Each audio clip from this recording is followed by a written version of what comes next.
আমরা যে একটা প্রাডো গাড়ির সামনে দাঁড়ায় আছে, এটা টিএক্স প্রাডো। আর প্রাডোর মধ্যে হচ্ছে সিরিজ অনেকগুলা আছে, লো লো বাজারের আছে, হাই বাজারের আছে, তার মধ্যে টিএক্স আছে, ভি8 আছে, এরকম হচ্ছে বা কয়েকটা সিরিজ আছে, আরো অন্যান্য সিরিজ আছে যেগুলো আমরা অনেক সময় জানি না। আর ফুল লোডের, তারপর গ্রেডের ব্যাপার আছে, অনেক কিছু আছে। তো যাই হোক, এই গাড়িটা দীর্ঘদিন আমাদের কাছে কাজ করে। গাড়ির হচ্ছে বিভিন্ন রকমের ইস্যু হইলে ছোটখাটো, এখন যেহেতু এটা একেবারে লেটেস্ট গাড়ি, এটা এখনো বড় ধরনের সমস্যা বের হয় নাই, কিন্তু টুকটাক যে কাজগুলো আছে সেই কাজগুলো আমাদের এখানে করে থাকে। তো আজকে আসছে এটা হচ্ছে ফুয়েল সিস্টেম সার্ভিসিং করার জন্য, কারণ এটা আমরা চেক করে দেখলাম যে এই গাড়ির যে একটু ভারী হয়ে গেছে গাড়িটা আগে যেভাবে আরপিএম দিচ্ছিল তার চেয়ে হচ্ছে একটু বেশি পরিমাণের এখন আরপিএম দিতে হচ্ছে, এবং হচ্ছে তার যে লাক্সারিয়াস চালানোর যে অবস্থাটা ছিল সেটা থেকে হচ্ছে এটা একটু সরে গেছে, বলতে যেটা আমরা ভার হয়ে গেছে সেটা বুঝি।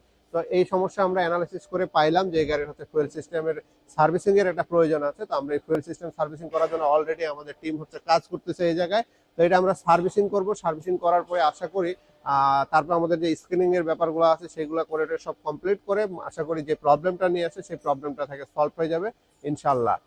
তো আপনাদের এরকম হচ্ছে গাড়ির বিভিন্ন রকমের সমস্যা হয়ে থাকে, এই সমস্যা সমাধান করার জন্য স্পিড অটো কেয়ার কিন্তু সব সময় আপনাদের সাথে একটা কমিটমেন্ট করে থাকে। তো আপনাদের গাড়ির বিভিন্ন রকমের সমস্যা হয়, আর বর্তমানে ফুয়েল সিস্টেম সার্ভিসিংটা একটা খুব প্রয়োজনীয় একটা ব্যাপার হয়ে গেছে, কারণ আমাদের যে বর্তমানে বাংলাদেশে যে অকটেনটা আছে সেই অকটেনের প্রচুর পরিমাণে ময়লা বের হয়, এবং হচ্ছে তার গ্রেডটা ভালো না থাকার কারণে যে আমাদের ফুয়েল সিস্টেমের যে অনেকগুলো ফিল্টারিং সিস্টেম আছে, ফিল্টারিং এর মধ্যে ময়লা জমা হয়ে যায়। এই ময়লাগুলোকে হচ্ছে বের করে নিয়ে আসতে হয়, এবং ময়লাগুলো সমাধান করতে গেলে আমাদের হচ্ছে ফুয়েল সিস্টেম সার্ভিসিং এর একটা প্রয়োজন আছে।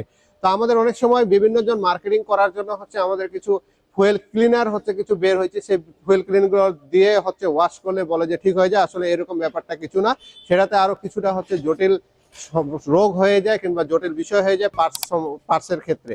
তো আপনারা এই বিষয়গুলোকে হচ্ছে একটু মাথায় রেখে আপনারা চেষ্টা করবেন এই ফুয়েল সিস্টেম সার্ভিসিংটা চেষ্টা করবেন যে হচ্ছে বছরে 2টা নেওয়ার, যেন আপনারা 6 মাস পর পর সার্ভিসিং যদি নেন তাহলে 6 মাসের মধ্যে যে ময়লাটা জমা হয় সেই ময়লাটা হচ্ছে বের হয়ে যাবে। আর গাড়ি যদি কম চালান তাহলে বছরে একটা সার্ভিসিং নিলেও হবে, কিন্তু আপনারা বছরে একটা সার্ভিসিং হলেও নেবেন, তাহলে আপনাদের গাড়িটা ভালো থাকবে। তো এরকম টুকটাক বড় ধরনের ছোট ধরনের যে কোনো ধরনের হচ্ছে সার্ভিস এবং পার্টসের জন্য কিন্তু স্পিড অটো কেয়ার সব সময় আপনাদের সেবায় নিয়োজিত। তো যদি আপনার এরকম সার্ভিস করার প্রয়োজন হয় আর আমাদের কিছু অফার চলে, সেগুলো আমাদের ফোন কলের মাধ্যমে জেনে নেবেন। আর গিয়ার অয়েল নিসান এক্সেল গাড়ি যারা চালাচ্ছেন অবশ্যই প্রতি বছর গিয়ার অয়েলটা চেঞ্জ করে নেবেন। সবাই ভালো থাকবেন, আমাদের জন্য দোয়া করবেন। ধন্যবাদ।